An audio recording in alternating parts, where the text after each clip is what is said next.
How long is that intro song going to be relevant? Will Ruben Amorim turn their heads around? That's what we're here to talk about tonight. Welcome to the United Community Channel. Welcome back to another episode of the UCC podcast. As always, we've got a very, very busy show tonight. We're going to be talking about the backlash from yesterday's 1-1 draw. Manchester United started the season in general. Has anything changed? Has anything changed? Is Ruben Amorim the man for the job? Should Bruno Fernandes stay or go? Should Mainoo stay or go? We've got loads to discuss, guys. And as always, I want to get your thoughts on it as well. So jump into the live chat for us. And if you're listening back at a later stage on Spotify or Apple Podcasts, wherever the case may be, get your thoughts into the comment section. We have Chris and Oisín with us.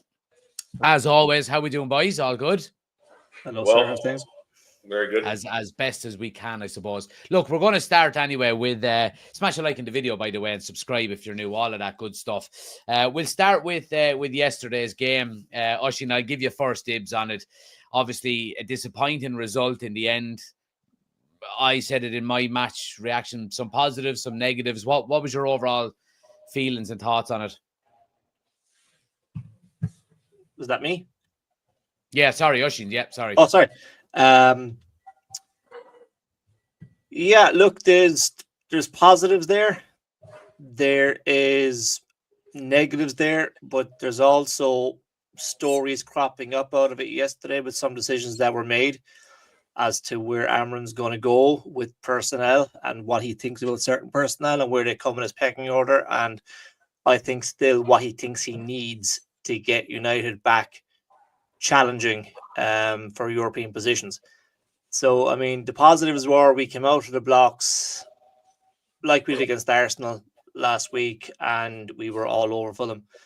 We should have been 2-0 up in the first 15 minutes. I mean, we hit the post, and Cunha had that chance where I think he kind of snatched at it. I think he could have let it drop a bit and put his lace through it, where he tried to just kind of dink it over the keeper. But there's a reason why I'm sat here talking to you guys and not out in the pitch at Craven Cottage doing that kind of stuff. Like, you know what I mean? I think there's a lot of similarities to last season, and that we have blistering last season, probably not being. They always started well in games last year, then fell off. But we seem to be doing better for longer, and the fall off comes later. So yeah. I think yesterday the substitutions killed us, as they did against Arsenal. We kind of lost the flow. And I think that shows that beyond the first 11, with the possible exception of Sesko, we still don't have a squad good enough to challenge once you take our first 11 out of there. I think once we lost Mount, we lost out of our energy. He was doing a lot of the running and pressing from the front. Casemiro was doing a lot of controlling at the back. I think it's funny he took him off 5 minutes after half time. I wonder, was that tactical? Was it a knock? You think it was tactical? He would have done it at the 45 minutes. I think it's a knock, because you'd give him the extra 5 minutes to see if he can run it off, get himself better, and go at it again. But again, that kind of shows, that particular substitution shows where he rates Ugarte and Mainoo. The fact he was willing to drop another number 10 in besides Bruno's, the 2 6s, and leave Ugarte and Mainoo that bit longer off the pitch. And then the fact Mainoo didn't come off the bench at all yesterday shows where I think he ranks in Amorim's. I know he came out yesterday and said he's competing with Bruno, but I would have my doubts about that. There's just a bit of work to be done. I think we've got, 6.5 days or 6 days left of the transfer window. I'm not sure what we're going to get done. We might get the keeper in if reports are to be believed, but we're still missing that number 6 engine in midfield, which is where we're going to have a lot of problems this year if we continue there. Yesterday he just wasn't on it. Whatever happened with that penalty, I have serious issues about his mind place after that. If he was that easily rattled by the referee walking into him and not saying sorry, is that really what we need this season for United in particular? You know, you just get over it, you reset, you put the ball back down, you can step back, and you put that thing bottom corner like you always do. I don't know, has his head been turned by the Saudi reports? Who knows? Is it a case that the club aren't coming out and rejecting them straight off the bat and letting up to him? Is he kind of thinking, well, if they're not saying no, do they want me to say yes? Where do I stand with them? So there's a lot. It opened up a lot of questions yesterday. I think we are in a better position than what we were last year. I know that's weird to say considering we're still in where we finished into the season, but there's a lot of partnerships to gel yet in this team. I think we will get there. Yeah, 100%. Chris, give me your thoughts on it. Obviously, Oisín covered a lot there, and you know, can't really disagree with anything he says. But what's your overriding feelings about the game yesterday, and maybe the start to the league in general with us? I mean, I'm slightly discouraged about the start, only because I think we basically got to understand our team's not ready to play yet. That's where we're at. I mean, I think everybody is kind of blowing everything out of proportion a little bit. Not that I don't disagree with Oisín or anything like that, but I just think that the overall factor is that we're treating August like preseason, and we're not ready for the beginning of the season. Hence, because I think there's a big drop off, like what Oisín said, when Mount comes off, our pressing goes lackluster because Sesko's not ready yet. Sesko's not there yet. Sesko's not ready to play yet. He doesn't. I don't know. I don't want to say he doesn't understand, but maybe he's just not up to speed yet. And so that's where, like in my mind, I'm a little bit awestruck at the fact that why don't we start Sesko and see where it goes from there, and then you pull him off and you put Mount there in the second half of the game where you can start to make things happen, where his pressing is really going to go against guys that are been on the field for 60 minutes already, where now he's going to really, the pressing is going to really start to take a little bit more. I mean, so I'm a little bit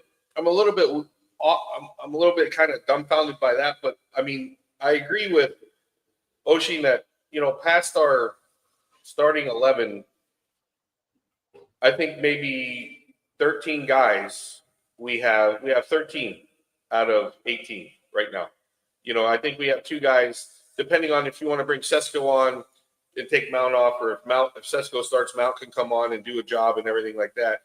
And I think that I still think that Ugarte can do a job for us and everything like that. But I think what happened yesterday is Casemiro and Bruno were playing. I mean, if you look at the first half, we were playing well together. They were doing a job. Bruno had some opportunities running through the midfield, getting some balls from Mount and everything like that, putting some shots on goal. I mean, he had one from the top of the 18 that we were playing well there. But then when Casemiro comes off, I think the mistake was putting Mount back there, and we lost the midfield. And then once you lost it, even putting Ugarte back, we couldn't regain it. They took control of it, and we couldn't grab it again. And I think that was the mistake. And to Oisín's point, I don't know why he did that. I think he maybe just wanted to get Sesko on, and maybe keep attacking pressure at that point. But having Mount and Bruno in there, forget about it. Like, you're going to get walked through all the time. Because I don't care. Everybody was talking about Iwobi and this and that. They're just stronger midfielders than Bruno and Mount. And at least when Casemiro is there, he's going to stand up and lay it to someone and stop it. But with Mount and Bruno in there, no one's going to lay the lumber. So, I mean, I look at it and I'm like, we played well. I mean, like Oisín's, I think we should have been 3-0 up. Because if you count the penalty, Cunha could have had 2, Bruno could have had 1. We could have been 3-0 up, and that game is changed on its head at that point. And the same thing with the Liverpool game. We had 61% of possession. We completed 400 passes to their 290, or the Arsenal game. And I'm like going, we played well, albeit one mistake. Because did they really have any other chances, albeit that one mistake? They didn't. So, is it a loss? Yes, it sucks. It's a loss. I get it. But at the same time, we competed against the team that finished second 3 years running, which, we were there. Dorgu hit the post in that game. Cunha had a couple of chances. It wasn't like we played the game and we parked the bus and we had no chances. We were going after them. we had them on their heels. We had Fulham on their heels. I think that if you watch some of the sporting games when Amarin was there and everything like that, the biggest thing he went out and did is you have to put the ball in the net early, because then that puts you put the pressure on the other team at that point. And when you don't put the ball in the net early, then it gets a little dicey. And that's where, and I got a couple notes like Ahmad. Ahmad didn't play well yesterday. He had one chance in the second half. He gave the ball up carelessly a couple of times on the wing.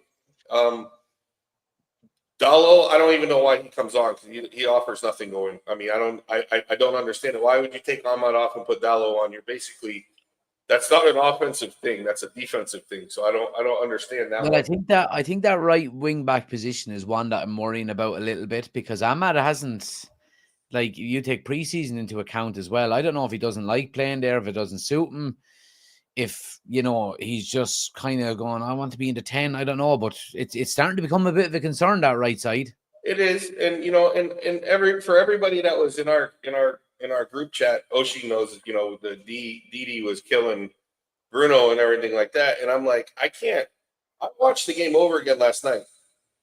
In the second half, as a team, we lost the game. We lost control of the game. I can't put that all on Bruno. I really can't. Yeah. Did he let the guy? Did Smith Rowe made a nice run behind him? Yes, he did. And I'll fault him for not running back with his. He didn't follow. He didn't track his runner. Okay. We'll give him. We'll put that one on him. But at the same time, he made some nice plays. He put some guys in. He made good passes and stuff. It's just that when we lost the midfield in general in the second half, around the 70th minute mark or 65, after they scored, after we lost it, as a team, we couldn't get it back. And I can't say that, and I know Bruno's our captain and everything like that, but he's not the one guy that's going to take over the game and recapture the midfield. That's not who he is. And so I don't fault him as much as a lot do. And like Jack, you had a video earlier about, Bruno, everybody getting on him. I agree with you. I think he's played yesterday. He didn't play great. First game he played well, and everything like that. I mean, I just think that, again, you have to remember too, he's playing in a position. He's still learning to play that position, because we're trying to confine him to a certain area, where before in the past, however many years, 4 years, he's been free roaming, been able to do this, been able to run everywhere. I think he's still learning that, and everybody loses sight of that. Do we still need another midfielder? Absolutely. We need another midfielder. Well, let me ask Oshin, because you mentioned a few times about, not necessarily we should have sold him if an offer came in or whatever the case, but like you were saying, right, we seriously need to consider maybe moving Bruno on if the figure is right. What's your over? Obviously, you've seen the negativity surrounding. Now, obviously, by the majority of it is by the online fan base, and they can be erratic at best, But give me your thoughts on I suppose the whole situation with Bruno. Is his head being turned if an offer does come in? Do we move him on? The whole transfer situation. What's your thoughts? My thoughts on Bruno this season is he knows he's not United's main man anymore. He knows he's got to sit. He doesn't like that position. He can't play it yet. I don't know if he ever can, which is why I think Casemiro beside him is a better fit, because he's a bit more disciplined. And I think that's why he's starting Casemiro beside him. You would have to consider any bid over 100 million for a 31-year-old. If it came in, and a legitimate bid, you just would, regardless if he was club captain, the Matt Busby winner the last couple of years, whatever. That's not money that comes around very often for United players. I mean, that would be the first time since Ronaldo we would have made a profit on a player. Dan James. Okay. Be the third time that we've made a profit since Ronaldo. So you would have to consider it. I don't know. Does Amram know where Bruno fits either? Is Bruno Amram's first player in that position? I don't think so. Is he going to play him at number 10 instead of Cunha or Mbeumo? I know Chris has his theory that he'd play Mbeumo as a right wing back. I don't see that. I don't see why you spend 150 million on two of the best number 10s in the season last year to play one as right wing back. I just don't see it. So I don't think he's getting in at number 10. I really think Emram has set out his stall that these are my starting number 10s. Sesko, when he gets fit, is going to be in there. I think Mount is his first player off the bench when everyone is fit and in there. And I genuinely don't know where Bruno fits in this. And we've said this numerous times now in the last couple of months since Amram came in. What's Bruno's position going to be when he gets his number 10s and that he wants? And I think right now Bruno's on the bench, and that's a lot of money. That's a lot of, if we're getting 150 million bids, that's a lot of money to have on the bench when we need to reinforce other areas. Do I think we're going to get? Do I think Bruno's going to go tomorrow morning and give us 4 days to sign someone? I don't. Do I think that once our window closes that we're going to sell Bruno? No. But I think this is our chance to get the money that they're talking about now. Because next year he's going to be a year older, depending how the season goes in that position. I don't see him kicking on much more from what we've seen so far. I hope I'm wrong if he does stay, but I don't think he's Amram's guy in that position. And I don't see where Amram sees him playing anywhere else. Well, what's the argument then, Chris, with this number 6 about why wouldn't you play an Ugarte and a Casemiro together? If you've got very attacking wing backs, if you've got two, really good number 10s in front of you, if you got two, or if you got a Sesko up front who's raring to score goals, why not play two defensive style players? Is it the whole Bruno maybe goes and takes the ball off the back four? Is he that link between the defense and maybe the two number 10s? Because it doesn't seem that way to me at the moment. He does a little bit, but I think it's just if you watch, and I kind of watch it, it's like, so what ends up happening in my mind and when I watch is that, you have whether it's Cunha or Mount playing, let's just say Mount's playing at the number 9 right now because he usually it's like that. And then you have Mbeumo and Cunha. And then usually what happens is you make the diamond.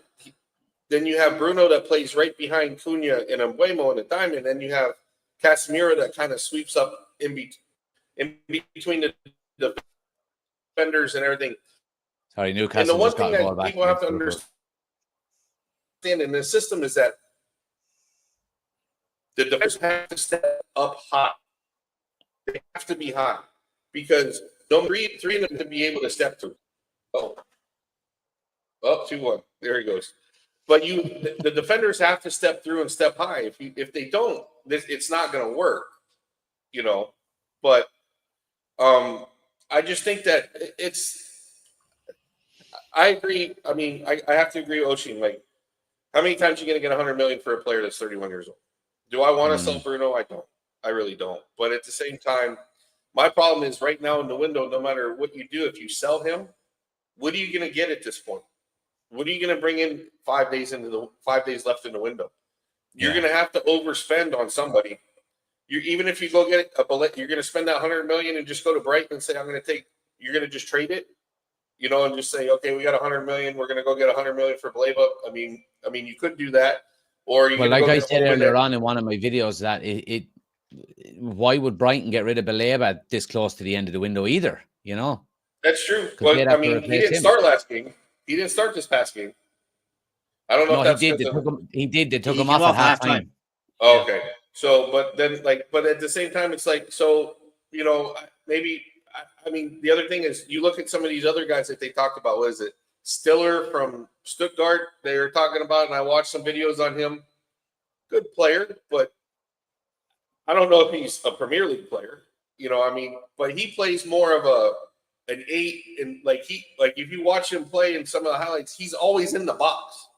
Like, he's always in the top of the box. Like, that's not exactly where we want. He's not a 6 at that point. Well, let me ask you this, Chris, about is the situation, and you can both answer this if you want, but is the situation that we find ourselves in yesterday where it's the midfield that's the problem. I think that was probably the weakest area of our team. Is it simply down to the fact that Bruno Fernandes is not regimented enough with his positioning, that he wanders too much? Is it as simple as that? Do we need another number 6, or does the blame fall at Bruno's feet? I think one part, and I'll take it first, Oshin, in my mind, is that he plays Casemiro, but Casemiro can't play 90 minutes. And the problem is, I don't think you can play Casemiro and Ugarte together, because then what happens when Casemiro can't play 90 minutes? Who are you going to bring in? And as much as we talk about Kobe, Mainoo, and everything like that, but the one thing that even Amarin said during preseason and everything like that, what they're trying to work on him is he's too slow. He doesn't move the ball fast enough. He needs to move the ball. He gets the ball and it gets stuck. It's kind of, and then where do I go with it? And that could be just because he's 18, 19 years old, and I get it, but at the same time, like, we just don't have the options. So I think he's trying to do the best with what he has. And the Ugarte not starting is, I think he does trust Casemiro more with Bruno than he does Ugarte with Bruno. But he knows that Ugarte is going to come off the bench and be able to be in there when Casemiro loses his legs and can't run the 90 minutes and everything like that. I mean, and I'll go back to what Oshin was talking about. I'll be honest, and I said this to a friend of mine over the weekend. Bruno doesn't fit the system, but I don't think we're ready to sell Bruno. That's my problem, is that I don't think the club is ready to sell Bruno, because Bruno truly doesn't fit the system. If you look at Amarin's systems before, he doesn't have a player like Bruno in his midfield. And I think we're trying to get Bruno to do a job for us again in a position that doesn't suit him, and that doesn't suit him and doesn't suit us. And this is where I give him a little bit of leeway, is because it's not like he's going out there moping around and saying, I don't want to play this position. He's trying. He's doing the right things. I mean, even in the first half, we dominated the first half, the first 25, 30 minutes. We're pinging balls through it. And I think, we played really well. We just didn't get the result. Cunha hits the post.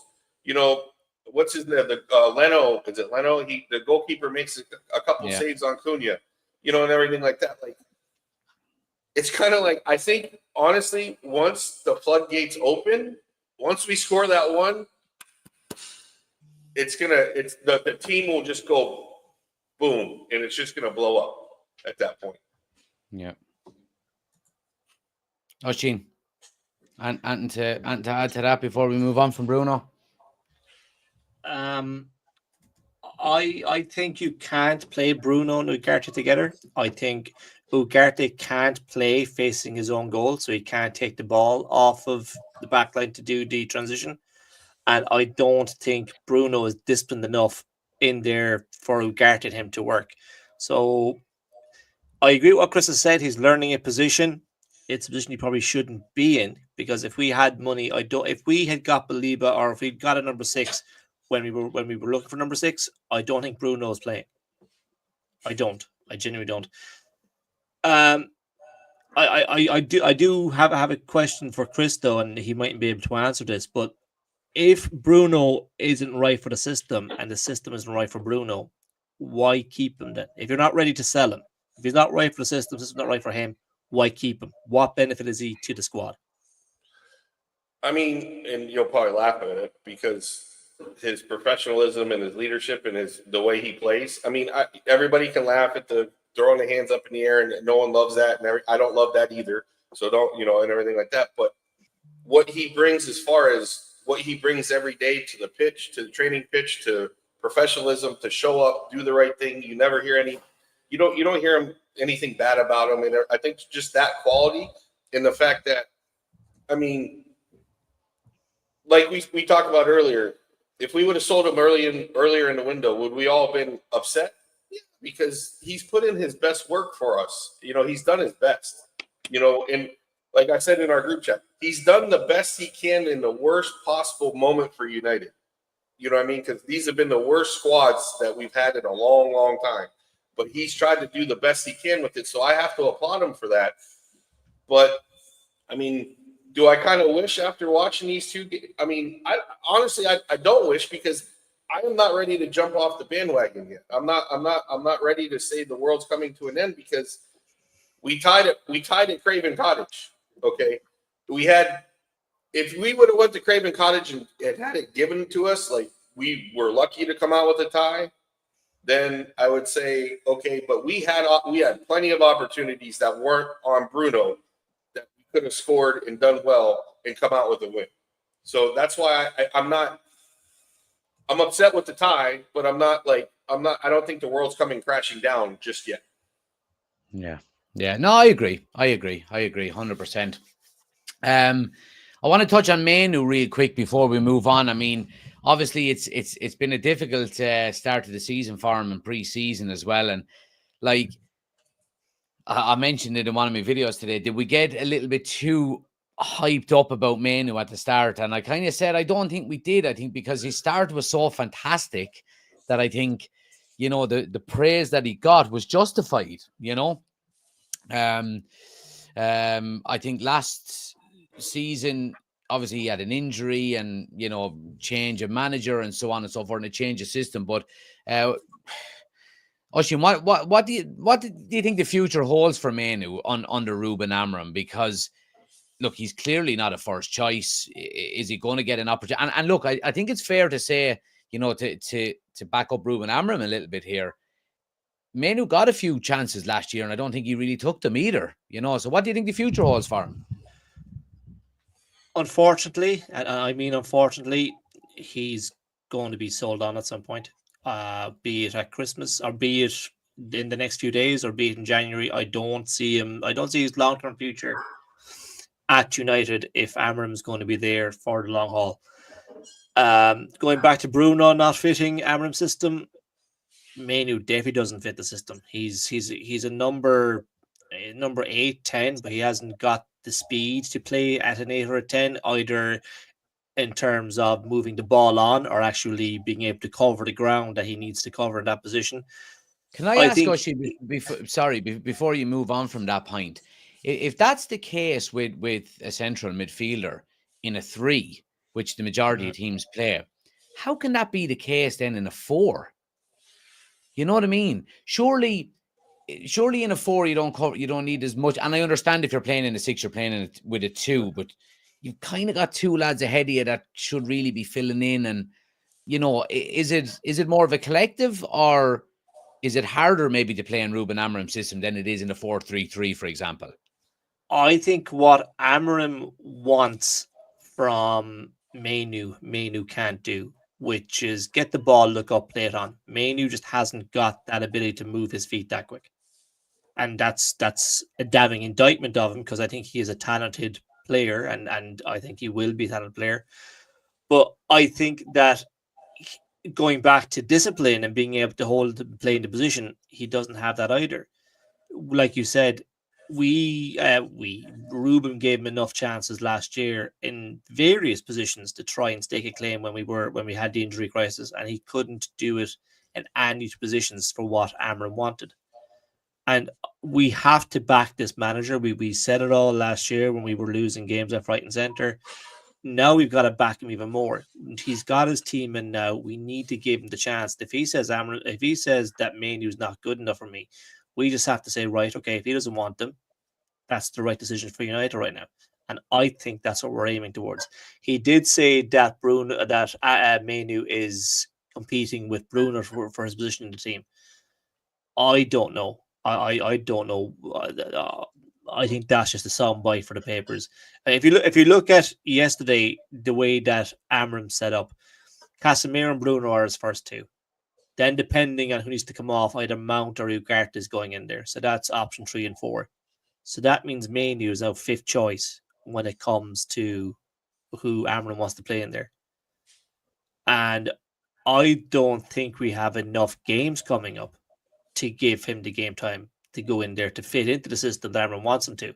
So, like I said at the start, Amorim has his first 11 in his head on paper every week. So he might not like the full 11 he has, but he has the 11 he wants down there. So, barring injury or suspension, he's not going to tweak that too much because we only have 1 game a week. So you can't even say he's going to have a cup team and a Premier League team because they're going to be the same teams. So my long-term vision for Kobe Mainoo is he's out the door. You could see him in a Chelsea jersey before Monday week. I don't even think Chris. he fits into the Chelsea squad, to be honest with you. But Chelsea I mean, are the only team who realistic seem to Chelsea have been squad. voicing any interest in him at all. That's why I sent a Chelsea jersey. No, and I get that, and I understand that, but my problem is that I don't. I mean, I think in reality, as good of a start as he's had. Okay, this is Desi and I were going back and forth a little bit about that one, but like the problem with Mainoo is like Desi says, well, what is Bruno doing that Mainoo can't do? And I'll tell him right now, it's play the ball quickly and move off the ball. Like Bruno plays the ball one into Cunha and moves off the ball and gets it right back. Mainoo doesn't really do that. Like, I mean, and I'm sorry, and Mainoo has a problem. Like I even said this last year, he sets himself in between guys instead of pressing. You know, he waits for the ball to come out before he presses instead of, initiating the press itself. And I only think it's because he's young. I only think it's because he needs to learn. And I think he did really well. And you can see that he has the skills to play in the Prem, but he needs to learn. And I think, we thrust him into the starting lineup and we expect him to, hit the ground running and never look back. Well, sometimes that doesn't really happen. So, I think that if a price came in for him, I would move him on. But because like Oshin said, if we back the manager and the manager says he's not right for the system, then okay, then bring someone in that's right for the system.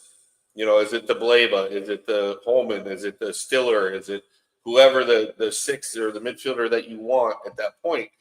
But again, I go back, we're 2 games in. We lost to Arsenal 1-0 on a mistake. We tied Fulham at Craven Cottage. And of that 180 minutes, I honestly think we only had a bad 30-minute spell. And I'm like, I can't be mad at that too much. Like I can be upset a little bit and like, man, we should really be taking, and we could have taken, like I said earlier, we could have taken 3 points from Fulham. If the ball Cunha's, and I'm not blaming Cunha. Don't I don't want to be clipped up saying, oh, he's not good enough. But no, if once Cunha starts scoring, I think it's gonna. I know. But I think once we start scoring, the floodgates are gonna open and people are gonna, and because then right now we have people on their heels, which we never did last season. We never had people on their heels like we have this in these 2 games. And that's the exciting part, because you can't tell me the first 20 minutes all of us weren't sitting there going, whoa, like we're going to put one, like this is going to happen. This is like, we didn't feel like that last season, for the majority of it. And that's why I think we're getting it right. It's just a matter of, and I'll be honest with you, I felt bad for Embuemo because that Bassi character, that big, yeah. Like he drew the short straw, and now like you got to play against that guy because that guy, he's a mountain. Well, that's the thing now. I mean, we've seen that head-to-head battle between Embuemo and Bassi yesterday. So every team was going to go, oh, well, he was quiet there. He was quiet. Let's get in his face. Let's get on him a little bit. How many teams have a guy like Bassi? Well, that's true as well. Yeah, that's true. He can run, and he's just a mountain. Like it's just like. Well, look, the one thing, the judo one thing I would, it's a mountain. Yeah, 100%. Yeah, but the one thing I would say about Mainoo is like, and I would hate to see him go. Somebody said it up here. Clarion said Mainoo's been written off far too early. He's 20 years old. I don't want to be selling academy graduates with the talent and the potential that Mainoo has at 20 years of age. I don't, you know what I mean? And I think if we're being realistic, I think Mainoo probably shouldn't be a first choice starter for Manchester United on a regular basis until he's 22, 23, 24 years of age, Do we give him that time to be the backup? Does he want to be that backup? I don't know. And maybe that's down to, again, we go back to the lightning start he had to his career when he was playing in a Euros final, with England at 18 or 19.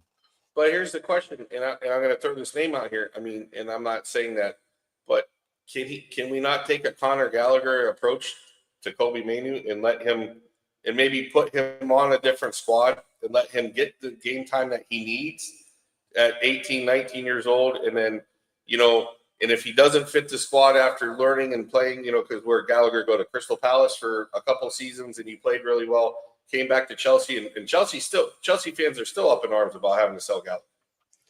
But sometimes that's the nature of the business now, that we're supposed to sell our academy players to make money at that point. So therefore, do you sell him on, after putting him in the shop window at a club where he can play on a consistent basis, and then you're going to get the maximum you're going to get out of him, or maybe he learns how to play a lot better and then he can step into the squad and do a job at that point. But the problem is right now, sitting, as Oshin pointed out, fifth best on the squad isn't doing us any favors at this point. I mean, why not take a Conor Gallagher approach and let him go play somewhere? I'm not saying in the championship. I'm saying if he goes to play for a Burnley or a Palace or, a Bournemouth or someone like that, where he's going to get some regular game time under us, and play well. And then what happens if you end up getting 60, 70 million for him because somebody really wants him, like Chelsea did for Gallagher? Yeah. I mean, but Fabrizio Romano said today, as of today, Kobe Mainoo was not communicated to Manchester United that he wants to leave the club. The situation is under control. Has he not also turned down a new contract as well because he wants to get 150 grand a week? Well, the figure that I read today is that he was looking for €180,000 a week in his negotiations with Manchester United. He's on. What's he on at the moment? 20, is it? I'll tell you now. Or is it less? Wages. I think it's less than 50. He's on 25 grand a week. 25 grand a week. You want to go from 25 to 185? Yeah. He wants the 5 times the salary, is it? Well, that was that. Now that was the. I can't remember where I read that report, but yeah, basically Manchester United said absolutely no way, But United are quite comfortable with it. I think he's got a quite a decent amount of time left. I think. Let me double check. Mainoo contract expiry 2027. So we've got a year and a half. We've got a year and a half, and I presume we have that 1 year extension on it as well. That United can trigger. They've got it in everybody's contract. But yeah, look, I mean, it's going to be interesting to see. But again, I agree with what you said, Oshin, and we can't have biased opinions where you say, well, if the manager doesn't fancy him, then he's got to go. And then he's not an academy player. So we say, oh, fine. But then he is an academy player. Oh, no, he can't get rid of Mainoo. If the manager doesn't fancy him and he's not in his plans and he doesn't fit the system, then, But on the back of it, and it's kind of a nice segue to get onto, and I'll ask you, Oshin, about the manager specifically. If the manager is going to be getting rid of players like this, like Mainoo, because of the system and so on and so forth, you got to start backing it up with results now. And that came out today that he now has more games in the Premier League than he does points. 28 games managed in the league, 27 points. I mean, I want to go back to the title of the video. And I know it's a very negative, probably a little bit guilty, clickbaity a little bit, but has anything changed? Short answer is no. That is the short, not much, because even in terms of style of play, first 15, 20 minutes, we're all over them. Then we kind of can't break them down and we get into our own heads. We can't do it. So short answer is no. But there's a nuance to it. He's completely changed the atmosphere around that team, around the club in general. He's transformed the front three. Even though Mount was there before them, the Mount just seems to be a different player now that clearly Amram trusts him, whereas I don't think Ten Hag ever really did. So there's just the front three. Probably if we're going to play the diamond with Bruno as the front four, he's transformed them. I think De Ligt is a different player under him than what we saw last year. I think De Ligt he's been colossal the last 2 games, and he's going to get better when Martinez comes in there too, because at the moment I think he is covering a lot of Shaw's stuff. And again, Shaw isn't the long-term left side of the back three there. So I think when Martinez comes in, we'll see a better Delict as well. And I don't think we have too long to wait. Going by reports I've read that his recovery stepped up, that he's back jogging now, that he may not be as far away as what they thought he was when he got the injury. What has also changed in United is we're not shouting at the manager to change his system. Whereas last year we were like, you got to do this. We're now starting to see the results of him being, if you want to call him, stubborn. Even certain follically challenged match of the day pundits have been saying that it's working out for him. You know, they were the people last year shouting for the change it. They're now starting to say it's actually starting to pay dividends, that he's stuck at the system. I don't think Jim Ratcliffe is sacking Amorim anytime soon. I think he's here for at least another 2 transfer windows, and then we'll see how it goes. But we're close. We're not a million miles away. As we've all said, we lost by a scrappy goal against Arsenal. We shot ourselves in the foot yesterday, just switched off. But once that, like Chris says, once that first goal comes, I think it's a different team we're looking at. And once Sesko goes up to speed and is in around that 6-yard box and is tapping them in from all these Cunha and Mbeumo shots, or even Bruno or Casemiro, I think, as my name is, it's early days yet, but I think we're going in the right direction.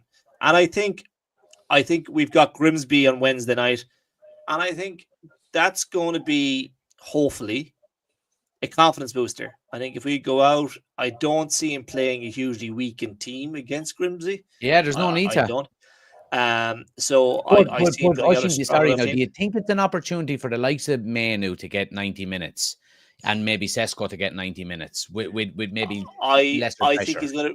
I think he'd play Sesko quicker than Mainoo. I think he's still trying to develop partnerships. I still think he wants to give minutes with people together in certain partnerships. Yeah. So I think there's a better chance of starting Sesko Wednesday night than what there is starting Mainoo, in my opinion. Yeah. Oisín, or it's not Oisín, Chris. I can't remember what my original question to Oisín was, but take it up anyway. What did I ask you? Has anything changed? I think a lot has changed. I mean, if you watch how we play, our front three has changed 1,000-fold, to be honest with you. Because look at the chances that we've had. Look at the chances that we create. Look at our XG and everything like that. I mean, all the stats support that everything has changed up front. The only stat that hasn't changed is the fact that we haven't stuck it in the back of the net yet.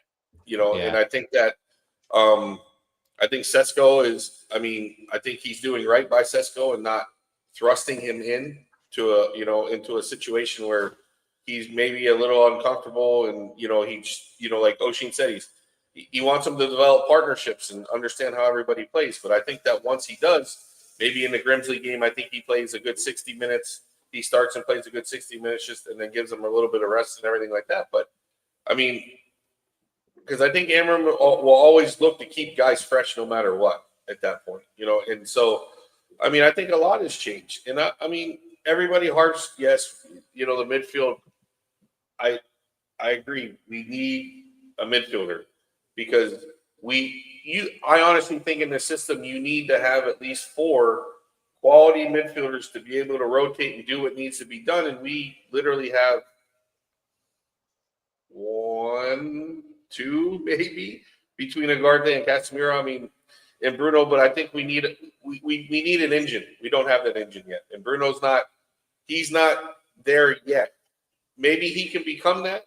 I don't put it past him because he's going to give you his all. And I think he can start to do that. But again, people complain about Bruno and it's like, oh, well, he's not doing this and he's not doing that. Well, please understand what Amorim wants him to do compared to what you want him to do. It's an entirely different thing. He's there to orchestrate things and not necessarily put the ball in the back of the net. He did orchestrate some things in that game against Fulham and everything. But again, I think he needs to have a solid anchor with him, like a solid anchor. Like, honestly, if he had Casemiro when he was in his 20s next to Bruno, I think it'd be a world of difference, and everything like that. If you had that player next to him and said, you go do what you need to do, I'm going to clean up and everything like that. And I'm going to be able to run and clean up and do what I need to do. Just be ready. When I get the ball, I'm going to give it to you and you're going to start. And I think that's the difference. And I think that's where we're lacking. And as much as everybody says, and I listen to all the pundits and they're we're gonna get run through. We're gonna get run through. Sorry, go on, yeah. But it's like we're gonna get run through. We're gonna get run through.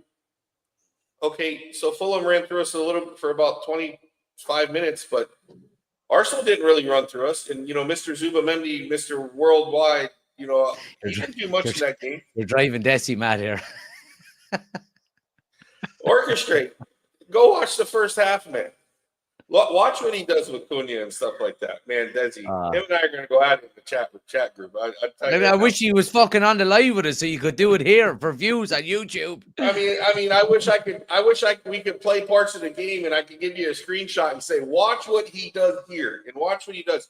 Now, you should draw pictures, Chris. Just draw your own stick figures and put it up. But I'm like but the thing is, like, does he do it 100% of the time? No, and I get it, and there are drop-offs, and I get that. But at the same time, like I said, the beginning of the game, the first 30 minutes of the game, we were all over them. And we destroyed them. Now, and I'm in a lot of group chat, and the group chats were going off. Lads were going, oh, this is what we're talking about now. This is, you know what I mean? The goal is coming, and it's just unfortunately it didn't come. But the other part of that is, and I don't know why, and I need to go back and look at some things, but all of a sudden, Dorgu wasn't bombing down the wing, and like all of a sudden, Ahmad wasn't bombing down the wing. Now, did Fulham make a change? I don't know. I didn't pay attention to that, but because Dorgu, to be honest with you, he's been killing people down the left side. I don't think teams know what to do with him. Like, the kid's running through people just at a pace that people are like, whoa, we didn't know he had that gear. Like, where'd that come from? And I'm like, but all of a sudden it kind of like Oshin says, we get in our own heads and we try to start being too cute, instead of doing what works for us, we try to change and we need to do something else because we haven't scored yet. No, keep going. It's gonna happen. You're gonna break through. And I just think, we're 2 games in. Yes, we have 1 point. I get it. It's just give it some time. Just give it some time. Let it. If we get some confidence, if Grimsby, we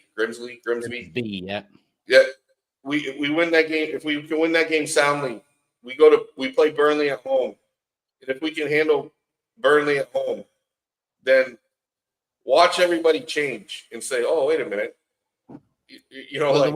The one thing I would say is that the next 2 games now have to be not flawless, but they have to be, just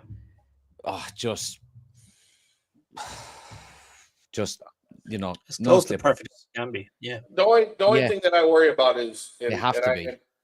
The only thing that I worry about is 2-2. Go on, Newcastle. There it is.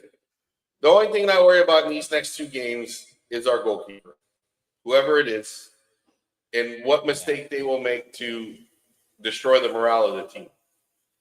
Because I'll be honest with you, the one thing I didn't love about the game on Sunday is Binder looks like he's on roller skates. Oh my God. Yeah. Right. Well, it's a nice little segue, right? And Chris, while you're on the subject, I'll ask you for the last few minutes before we go. There's less than a week left in the transfer window now. We want a goalkeeper. I think it's quite clear we would love to have a number 6. And there are 4 parts left of a 5-part bomb squad that still need to be moved on. Realistically, how much business can we get done between now and the end of the window? When is the window closing? On Sunday, I think? September 1st. Monday. Yeah, Monday night. So we've got a week from today. I think we can get our goalkeeper in. I think Lamens is just I think from what I've read, that's pretty much it's just the pulling of the trigger, and that's going to happen. it could be he could be flying over for a medical right now as we speak. I mean, that's as close as it is. He was And I left think out of the game at the weekend, I think. he was. Yeah, and that is a sure sign just that they don't want him getting injured. The deal is pretty much done. And I've watched some highlights of him, and again, of course, they're the highlights, not the lowlights of Lemens. Because it's hard to write lowlights of Lemens and have any. No one wants to post that stuff, but like he's a sound keeper, and I honestly think he's a young he could have a David De Gea kind of career. Because now I'm not going to say when he comes in he may not have some growing pains because he's young, 22, I think he is. But the way he plays, he's a shot stopper. That's what he is. That's what he does first and foremost. He's a decent sized kid. He's going to stop shots, and I think and he's strong on crosses, which we are not. And the only other thing the one thing that worries me is our. I don't know who does our free kicks or who does our defensive, lining up, but how we defend corners is terrible. Somebody needs to sit in a room and go, we got to figure this out. Because as much as it seemed like we had nobody on the back, all it needed was somebody on the back post last week just to come out and clear every ball that came in. Yep. And maybe that's desire because, we've all played. When their ball comes into the box, it's whoever wants it more. Yeah. And but I don't think we're going to get a midfielder. I'm sorry. As much as I want one, I don't think we're going to, and maybe they're just trying to play that card of, there's not, Holman's not there, Stiller, Baleba's too much money. And that's what I said this, remember, Jack, I said this when Baleba first came out. I think this is just all talk because did you hear about what they offered for Baleba? They offered what they sold João Pedro for. They weren't even meeting half of what they wanted for Baleba, which is that's why I think it was all hey, we went after somebody and that was too much money. Yeah. Yeah. And I think, I don't think we're going to get a midfielder, and I'm going to be sad about that. But I think the goalkeeper is similarly to what Chris is saying there. Obviously with incomings, is it going to be just a goalkeeper in your eyes as well? And maybe for the outgoings, do you think there's enough time to get rid of, and I kind of feel sad for Anthony and Malacia being placed in the bomb squad because, I don't think they really deserved it, to be honest with you. But they're out of Ruben Amorim's plans. Realistically, do you think we can move them all on as well? Incomings, keeper, I think we'll stop at that. I would love a midfielder, but we're going to have to move people on before we can bring people in. I think, and at this point, unless Jim finds another 100 million on the back of a couch somewhere at Carrington, I just don't see it. I would love a midfielder. Is Baleba the guy? I don't know. I have this whole African Cup of Nations. Can we afford to lose 4 players out of a squad? And Onana, 5 players out of a squad? I don't think we can. Especially as I was saying earlier, our first 11 is our strongest. We don't have anybody to come in and replace them. Outgoings, I think if we sign a keeper, we're going to have to sell someone. So there's another body has to go out the door as well. Do we sell Onana or Bayindir? Who do we have a better chance of selling? I think we'd have a better chance of selling Bayindir than we would have Onana. And is Onana going to sit? Say again? I think Onana's going. There's been some news about him to back to Inter. Inter Milan have been linked with him, but would we be able to get him out the door quick in the 5 days? I would lean towards, real quick. I'll kick him in the ass right out the door. I would lean towards trying to get Onana out, and for the simple reason is the AFCON. That's it. Yeah. He's probably going to go on next summer regardless. So why not just try and get his last year of his contract already? Is it? Contract? I don't know if it is, but look. I mean, I would expect if a new keeper is coming in and look. If the men's, by the looks of things, going to be the first choice. So we've got him until 2028, so he's got a few years left. But I think Anthony's going to go. From what I heard, Sevilla. I think Betis are waiting to the last day. They're going to give in either a loan or a cheeky 20 million bid to test our resolve and see will we just get him off our books. And I think it's the same with Garnacho. I think Chelsea are going to wait till the last weekend and come in with a kind of cheeky 35, 40 Yeah, million well, offer. Andy Mitten said today on the Talk of the Devils pod, he said he thinks Garnacho will go to Chelsea, but they're nowhere near what Man United want at the moment in terms of their offer. And then Real Betis want Anthony, but they're also nowhere near what we want. And I don't even want to get 50 million for Anthony anyway. I think we're being unrealistic there. I think he's a 35 million player. Yeah. And going back to what I said about Malacia and Anthony, their only crime was just not being good enough. Yeah, exactly. That was their only crime. They came in. Malacia, when he played, tried his hardest, and Anthony did the same as well. God bless him. He just wasn't blessing much. But he, I think Anthony will go. Malacia will go out on loan. Maybe, I know Celtic offered 3 million. Yeah. Could you revisit that? We sold Danny van der Beek for 500,000. So I mean, that's what I mean. So we have to look at it in that terms as well. You know what I mean? Oh my God, we were so bad at selling. The only person with the bomb squad we're going to be left with, because Rashford is gone. I think we're going to be stuck with Sancho because he is doing his best not to leave.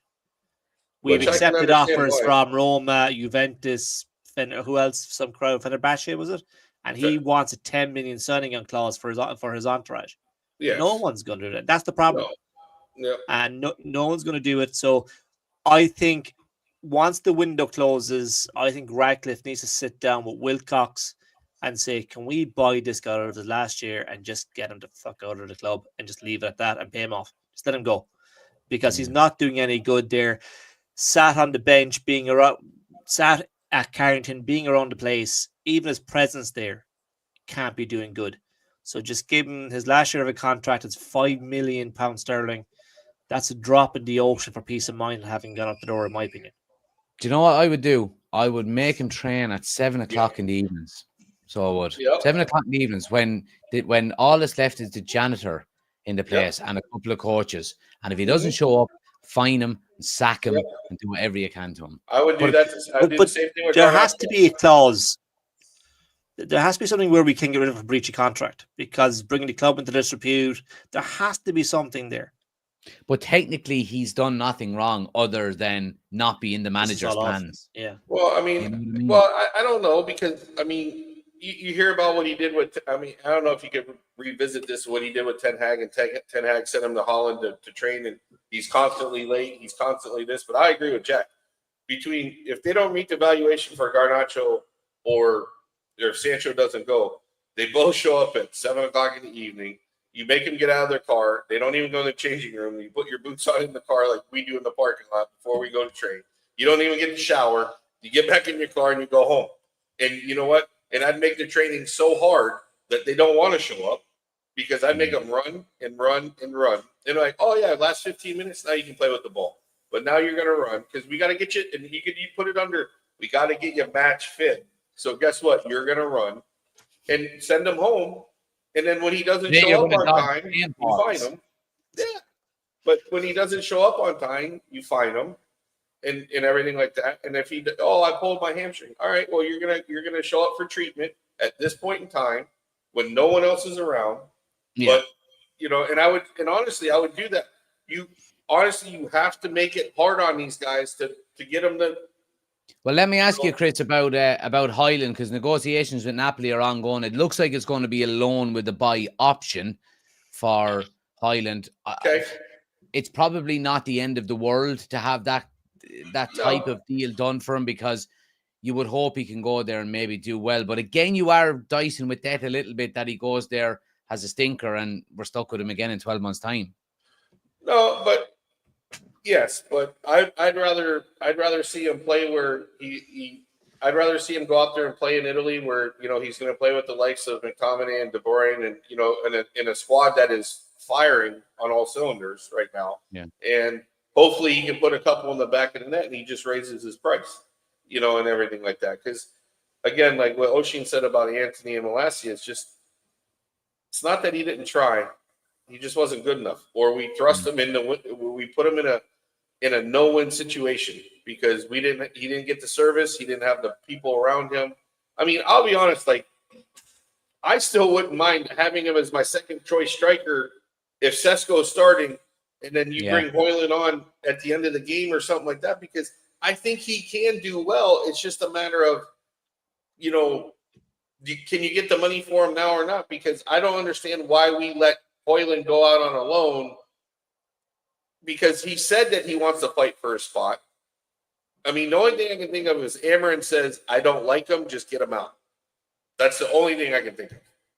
And if he's that ruthless, okay, then you got to listen to the manager at that point, because 100%. I've never seen Hoyland put one foot wrong. Maybe again, we're not in Carrington. We don't know what happens behind the scenes, but everybody always said he tries. He goes out there and he runs and he tries, and he just wasn't good enough. Just wasn't good enough. That's it. Yeah. By the way, to finish up, I am having a stinker of a start with the Fantasy Premier League, by the way. Did you see the guy who's leading in the world, who has the highest points in the world this year? Let me see. Can I put it up on the screen? I've got it over. Oh yeah, I have it here. So he's got 134 points, right? He's number one in the world, right? Number one in the world. But he's got 16 transfers made, so there's 60 points coming off of his original score. But I've had an absolute mare. I think I've got 42 points this week. I put Palmer as captain. He didn't even play. No. Mo Salah then as vice captain. Oh, Liverpool are after winning it. Yeah. Who scored? A young lad. Some young lad. Number 73. Who the hell is that? I'll tell you now who it is. Can't believe that. Fuckers. Oh my gosh. Talk about no one on the back post. And Gumoha or something. Gumoha, I think. I don't know. You only have the 3 letters on the back. Terrible. Yeah. Anyway, right, lads. I think we'll leave it there, will we? For 1 week. And you know what? I'm surprised. I thought we were going to argue an awful lot more, but I'm liking the positive nature. You know what I mean? And especially we got to stay. Let's be honest. I'm more upset with listening to everybody and listening to all the negativity, and just like, it's 2 games in, like, give it a moment and let it sink in a little bit and everything like that. So I 100%. just don't. I don't like the. I give it 3 weeks, and Chris is going to be shouting for Amram out. No way. I don't. I love Amram. 3 weeks. 3 no weeks. Way. Write it down on a piece of paper. In 3 weeks' time, will Chris be shouting Amram out? Amram out. No. I don't. I like him too much. I think he's. There's no way. But think about that. If, let's just say, by Christmas they decide to get, who would want the United job at that point? Look at the track record. He says if you had half of my comments on the screen, there would have been an argument. I've seen nearly every one of your comments, Dean. I can't put fucking any of them up on the screen. My God. But anyway, boys, look, we'll leave it there. I appreciate you coming on as always. We'll be back for the watch along anyway on Wednesday night. So I'm sure I'll see you in the live chat. But as always, thanks for coming on. Appreciate it. I wonder if that game's on in the US. I don't know if it is, but if it isn't, tough shit. Right, I'll talk to you during the week. Appreciate it, boys. Thanks to everybody for watching as well, guys. If you haven't done so, please do smash a like on the video. Subscribe if you're new to the channel. Like I said, we're on the road to 15,000 subscribers, so do help us out if you can. If you're listening back on Spotify or on Apple Podcasts, do give us a 5-star review as well. Thanks for watching. Thanks for listening, guys. Hope you have a great rest of your evening, and I'll chat to you tomorrow. Take it easy.